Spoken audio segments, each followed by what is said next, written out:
Welcome to Community Forum. My name is John Guglieltino and I'm your host. This evening we're changing gears. We're going to be talking about a subject that's been around for a while, the Danbury Land Trust and the preservation of properties. Bill Montgomery is the president of the Danbury Land Trust, and with him this evening with me is Cheryl Rakowski. She's the secretary of the board.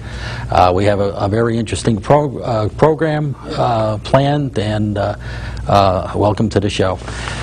Welcome to the show. Thank you, John. Thanks for inviting me. Thank you very much. Yeah, you're welcome. Could you tell us a little bit about yourselves first, starting with Bill, as how you came to this position? You might want to touch on your education and your family a little bit, and then we'll get into our other questions. Okay, I worked for AT&T for 30 years in my first life. Okay. And had the opportunity to take an early retirement 20 years ago. Went up to Massachusetts for a year and got a master's degree in ecological land planning and landscape design, and came back and started doing some consulting on my own, but then started getting involved in land conservation and decided this is really the niche that I love. This is really my passion. Family, my wife and I have been married for 26 years. And we have 6 children between us and 12 grandchildren. Okay. Okay, and Cheryl? I actually met Bill when I first moved to Danbury about 6 years ago. He was manning a booth at the Taste of Danbury. The Land Trust has a booth there every year, and I just started chatting with him. He had one of his maps up, and we were just talking about what the Land Trust does, and I got very excited about the concept. We were new to the area at the time, and I was just starting to explore some of the open spaces that were available, and we were getting a dog, so although I don't have children, I like to go hiking with my dog. And really, well, you have dogs. I have a dog, and taking advantage of that, so that's how I got involved with the Land Trust, just in a very sort of organic way. I don't have the kind of formal training that Bill has by any stretch. I'm a management consultant by day, so I don't really know as much as he does technically, but I do have a passion for the idea of conserving open space and for being able to bring it to people and have them utilize it and enjoy it the way I do. She does a great job. Thank you. All right. Now, what is the Land Trust of Danbury? But people, I can give a synopsis, but I'm sure people want to hear it from you. And go ahead. Okay. The Land Trust of Danbury is a private, nonprofit conservation organization. Our sole mission in life is permanently protecting the Danbury's natural areas and the quality of life. We are the only local conservation organization in the city, and so there's no one else that does what we do. Conservation of land. Conservation of land, okay. Yes.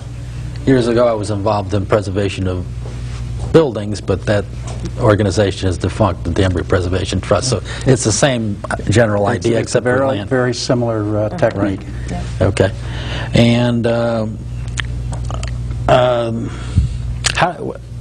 how do you fund yourself? Do you have United Way funding, or maybe you want to give some idea of how you operate?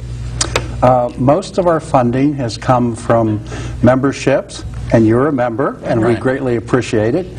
And additional contributions, additional donations that members make.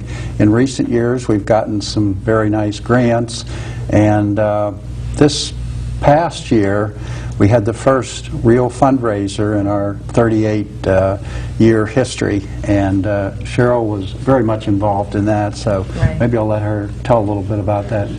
Okay. Well, we're an organization that's very grassroots. A lot of people who care about land preservation and conservation, but not a lot of experience doing fundraising. And we had the opportunity last year to hire an executive director who's really an expert in that area. And we went from an organization that never had a bake sale, never sold a raffle ticket, never did even the smallest bit of fundraising, to really having quite a successful gala that was had at Anthony's Lake House. We had over 100 people. I think it was 125 people came. It was a silent auction. We, in one evening, raised more money than we had through any other means other than through grant grant writing in our entire history. And so we're hoping to sort of build on that success and have more people come to more events and just continue to raise funds so that we can be very proactive in terms of acquiring land. Okay. 125. So, what's your total membership approximately? We have about 250 members. Very good. Individuals, families, and businesses, and we're always looking for more. Just in the past few weeks, we did our first citywide mailing of about 12,000 households. So we're eager to see what that brings. Now, we have a map here that we're going to go to in about a minute. But what area, are there any particular areas you're protecting? In other words, certain lands have been deeded to the land trust. Is that basically the concept of it? That you've got certain tracts that have been deeded to you, or do you just control those areas in some way, and that is what the main function of the society is? Well, there are many different ways of protecting land, but there are really three basic ones, John. The first is an outright donation of land, and any of these techniques usually has significant tax benefits associated with it. The second is a conservation easement, where the landowner agrees not to develop at least part of the property. In the meantime, they can continue to live on it, farm it, forest it, sell it, pass it on to heirs. But they convey a conservation easement that says no houses on this part of the property. And the third is a bargain sale, where let's say a property is worth $800,000 and they sell it to a land trust for $500,000. That $300,000 difference is usually a charitable income tax deduction. Right. And we or some kind of variation of that. We currently have 2 pieces of eased property, and the rrest have been donations to us. So. Okay. Now we're going to be getting to the map. Are we ready for the map yet? I got it. Okay. So let's go to the map. Okay. This is a citywide map. And the red stars are properties that we own. That is, they've been an outright donation. And Cheryl mentioned 2 conservation easements up in the northwest corner, the West King Street That's area. on the border of New Fairfield and New York State. There. Okay. Technically, we could protect land anywhere in the country. The truth of the matter is that there are land trusts all around us. So somebody from Newtown calls us and we say we'd be very happy to help you, but there's a land trust in Newtown. Actually, the one conservation easement has 3 acres in New York State, and obviously the owner wanted to do it all in one transaction. So we talked with the Putnam Land Conservancy in New York that we know, and said this is what the owner wants to do. So virtually. So is that a joint protectorship, or? No, it was conveyed to us. Oh, okay. With their concurrence. So we currently permanently protect 19 properties, a total of 217 acres, and you can see that the biggest conglomeration of red stars is down in this section near Reading and Ridgefield. Yeah, that's the star near the Ridgefield border, and actually they're off Long Ridge Road, right, and Long Ridge Road and West Reading Road, and so there are 7 properties, so a little more than a third of our total, but 130 acres. So more than 60% of our acreage is down there. And isn't that where the trail runs through, or in proximity? The Ives Trail and Greenway is running through part of that area, and right now there's some alternative routes being planned that would include some of those areas. But what's really valuable for conservation are large corridors of open space. They're valuable for people because you can build trails, but they're also very necessary for wildlife. Wildlife depend on corridors of open space. So, you know, one 50-acre parcel is far, far more valuable than 10 5-acre parcels. Okay. Let's see here. Now, they got one little parcel right over here by the Brookfield. Was there any significance, or is just that's the way it came up? No, again, that was an outright donation. It's off of North Nabby Road, and that was part of a development, and the developer offered to donate this to us, offered to donate that property about, I guess, about 10 years ago. And we sometimes work with developers. To some conservationist, you know, developer or development is a, well, sometimes when you're working with inland wetlands commissions, they'll say, well, you keep this as open space and you get your development. You know, so that sort of will foster some donations in order to have certain development. They need to donate certain property or take it out of their hands. Exactly. Exactly. And so our official position, it's on our website, is that we don't support development, we don't oppose development. And we may have personal feelings about it, but it's really not our job. Our job is to permanently protect natural areas. And sometimes we work with a developer that is a wonderful property that we can permanently protect. And a woman came after me one night at a meeting and said, you know, you're making a deal with the devil. And I said, well, if your only job in life was to permanently protect open space and you had the opportunity to permanently protect 20 to 30 wonderful acres, what would you do? And she said, well, I don't know. So we sometimes have very good relationships with developers and work out deals that I think certainly fulfill our mission. Everybody's got a different mission, and this definitely helps you achieve your mission. We have one, and it's very clear to us. Conserve as much property as you can. Precisely. Because otherwise they'll always try to find a way of developing the whole thing. I've seen over the years, I was on the local Inland Wetlands Commission for 8 years. I remember when you were. Yeah, I've seen them come back and again, and it's interesting how they make headway, you know, from being denied at one point. Right. I'm talking about developers, so you may as well save some of it, if you know what I'm saying. Right. Let's see here. So you're getting into, let's hold the phone here for 1 second and just say, is there a telephone number that they can call you if they're interested in either being a board member? Because I was going to talk a little bit about the board, but either being on the board, being a member. Yeah. Is there a telephone number you can, and maybe you can also mention your website. Okay. The telephone number is 203-744-2795. That's my telephone number. Okay. That's Land Trust World Headquarters. Okay. And our website is www.landtrustdanbury.org. And we hear from people all the time about various things. As a result of the citywide mailing that just went out recently, you know, several calls and emails came in about that. Some people very interested in what we were doing and didn't really know much about us. What do the various board people do?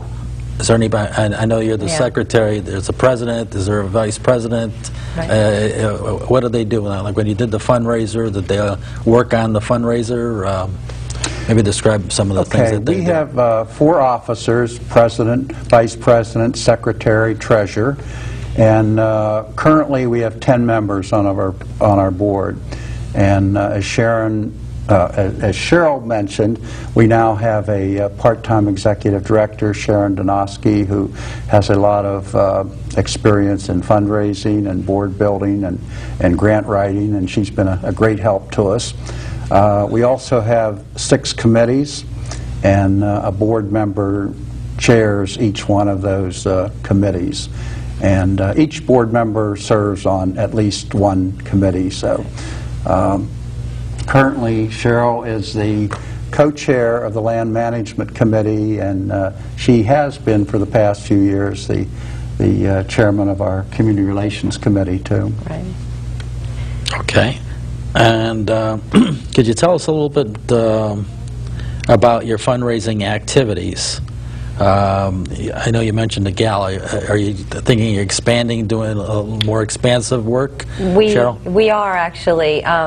Not only do we continue to seek members and increase our revenue through membership at all levels, and anybody who's interested can go to the website and find out how to become a member. There's family memberships, individual memberships, corporate memberships. We would love to grow our corporate membership base.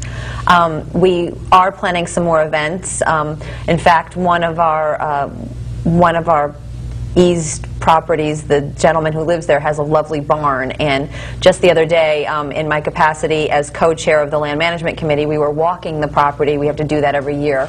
We walk each piece of property multiple times, but we are required to walk each piece of property at least once a year, and we were chatting with the owner. He has a wonderful barn on his property, and we were talking about maybe having a barn dance or something that would bring the community in and really connect them to the land while raising funds. So we will be doing all kinds of ongoing activities, but before, in the interim, before an activity comes up, if anybody wants to support us, our website tells people how to do that.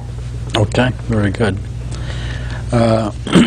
So you're looking into other things, but you haven't come up with something definitive yet. We haven't come up with anything yet. That would draw a few people. I think a barn it would. dance. I think it would, and we certainly will have another gala next year. And this one was so successful, particularly as a first-time event. We kind of have some people who are excited about it. The theme this year was denim and diamonds, and that people were very excited about it because it wasn't this sort of stiff and starched formal event. People came in cowboy hats and work boots and cowboy boots, and ladies dressed up in kind of fancy clothes, but then their escorts may have had something a little bit more casual on. So it was a fun event and got a lot of really good feedback from it, so I'm sure we'll be doing it again. Sounds good. Any particular, what is your relationship with the city of Danbury, Bill? We have a very good relationship with the city and have had for several years, and we work with them on a number of initiatives to protect important open space and manage important open space. For example, for the past 6 years, we've served on the Ives Trail and Greenway Task Force, and the monthly meeting is tomorrow morning. Another example is we partnered with them on the Lake Kenosha vegetative buffer, and we got the initial funding through a Meserve grant, and then we worked with them on a design plan and an installation of a buffer. And if you've never been out there, John, it's worthwhile taking a ride out there. It's on the south end. I'm sorry, the north end, and I've been all over the lake because I live in that vicinity. Where the beach is, and but the buffer is designed to serve as a filter for the pollutants, and to be beautiful, which it certainly is, particularly in the summertime with all the wildflowers and the shrubs and the grasses. And also to discourage the geese from coming into the lake. Which has always been a problem there. Exactly, and as you probably know, geese like a landing strip for a body of water, and if they don't have a landing strip, they're discouraged from coming near. So, so we have good relationship with the mayor and the Common Council, and we're working on several initiatives with them right now. Okay, very good. Let's see here. What would you like for our viewers to remember, Cheryl?